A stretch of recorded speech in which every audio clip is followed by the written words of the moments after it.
one spoiled millionaire's son, one fall into the Atlantic, and one fishing schooner that changed his life forever.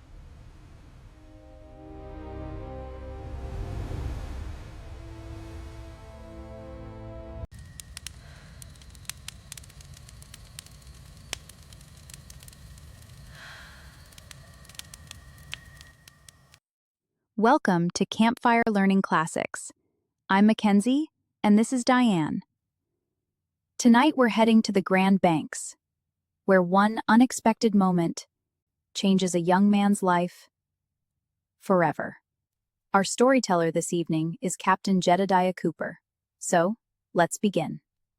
One spoiled millionaire's son, one fall into the freezing Atlantic, and one fishing schooner that changed his life forever. The weather door of the upper smoking room had been left wide open to the cold North Atlantic fog. The massive ocean liner rolled and lifted rhythmically on the dark, heavy swell, a steam siren bellowing a long, mournful blast every few minutes to warn any unseen fishing craft in the mist. Inside the panelled salon, warmth and luxury reigned. A gentleman dressed in a heavy frieze overcoat stepped over the combing and slammed the door shut against the damp sea air. "That Cheney boy is the biggest nuisance aboard," he growled, shaking the moisture from his collar. "He isn't wanted here. He's far too fresh." A white-haired German named Schaefer reached for a sandwich, grunting between bites. "I know the breed. America is full of that kind. They should import rope's ends free under the tariff." "Pshaw, there isn't any real harm in him," drawled a New Yorker, lounging across the plush cushions under the skylight. "He's more to be pitied than anything. His parents have dragged him around from hotel to hotel ever since he was a kid. I was talking to his mother this morning. She's a lovely lady, but she doesn't pretend to manage him. He's going to Europe now to finish his education." "Education hasn't even begun," grumbled a Philadelphian curled up in the corner. "That boy gets $200 a month in pocket money, and he isn't even 16. 15-year-old Harvey Cheyne was indeed the product of unbounded, unbridled wealth. His father owned half the railroads, lumber camps, and gold mines on the Pacific Slope, letting his wife spend millions chasing health and amusement across Florida, New York, and the Adirondacks. Harvey was spoiled, arrogantly strutting around to mask his deep insecurity. Harvey had been wandering aimlessly along the deserted promenade decks, bored out of his mind and desperate for attention. He wanted nothing more than to prove he belonged among the wealthy men of the world. With a loud bang, the smoking room door swung open. Harvey stepped inside, a half-smoked cigarette dangling from the corner of his mouth, dressed in a loud cherry-colored blazer, red stockings, and bicycle shoes. He eyed the assembled gentlemen with cheap smartness, whistled loudly between his teeth, and drummed his dirty fingers on the card table.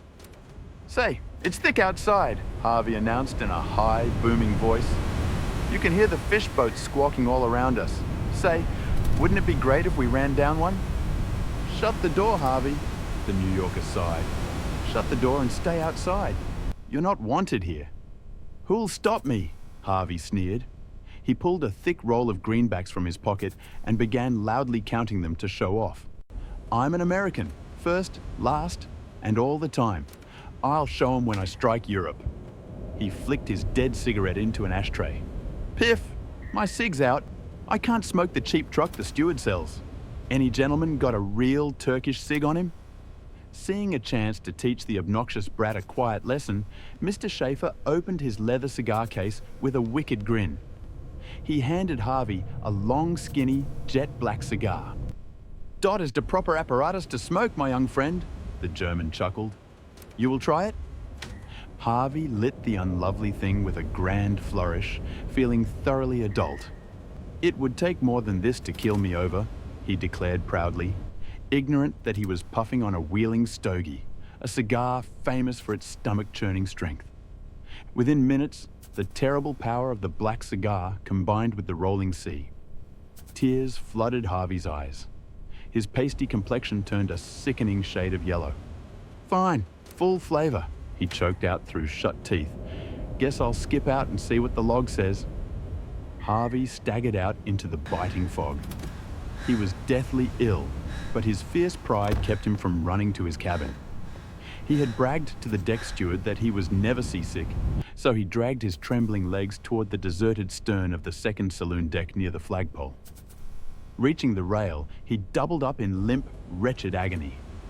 The wheeling stogie joined with the terrifying surge and jar of the ship's massive screw to sieve out his very soul. His head swelled like a balloon. Sparks of fire danced before his eyes. His knees buckled. He was fainting. As his hands slipped from the cold iron railing, a heavy roll of the liner tilted his body over. A low grey mother wave swung out of the blinding fog, tucked Harvey under its arm, and pulled him off the ship. The great green ocean closed quietly over his head. When Harvey roused to consciousness, he believed he was drowning and dead. He was shivering uncontrollably, filled with bitter salt water, while silver-coloured hills of sea rolled all around him. He lay flat on his back on a slimy pile of half-dead codfish inside a small, flat-bottomed boat, staring at a broad human back, clothed in a blue jersey. The figure turned, gold rings glinting in his ears. "Uh-huh, you feel some pretty well now," the man said with a cheery grin. "Fine, good job I catch you. Just in time, I blow my horn. I think you are cut into baits by the steamer screw, but you drift to me. So you shall not die this time." "Where am I?" Harvey moaned. "You are with Manuel," the fisherman replied, sculling easily against 20-foot swells. "Schooner, we're here of Gloucester. By and by, we get supper." Manuel raised a giant conch shell to his lips, blowing a grinding, thuttering shriek that pierced the thick fog. Moments later, something far larger than the dory loomed out of the mist, the high wooden hull of the We're Here. Voices shouted above the waves. Strong, mittened hands reached over the bulwarks. Harvey dragged his exhausted, shivering body up the dangling rope ladder and tumbled over the wooden rail. The schooner wriggled under his boots like a colt at the end of a rope. The air was thick with a dense haze of ship grease, fried fish, stale tobacco, and salt water. He hoisted himself up and stumbled aft over lines, barrels, and wet gear. Sitting on a step near the cabin roof was a small, thick-set, clean-shaven man with bushy grey eyebrows, making notes in a book. The man closed his book, rose slowly, and walked across the moving deck toward the bewildered boy. "Morning. Good afternoon, I should say," greeted the old mariner in a deep, unmoved voice. "You've nigh slept the clock round, young fellow. Now let's hear all about it. What might be your name, where from, and where bound?" It was Captain Disco Troop. The spoiled heir to $30 million was no longer a pampered passenger. He was standing on the deck of a working fishing schooner, completely at the mercy of the sea and the stern men who called it home. I really enjoyed that story. Harvey learned that respect has to be earned, and sometimes life's greatest lessons come when we least expect them. Next time, Captain Jedediah continues Harvey's remarkable journey aboard the schooner We're Here. We'll see you then. We hope you enjoyed today's adventure. If you did, please like this video, subscribe to Campfire Learning Series, and ring the notification bell so you never miss a new adventure. Thanks for joining us around the campfire. We'll see you next time.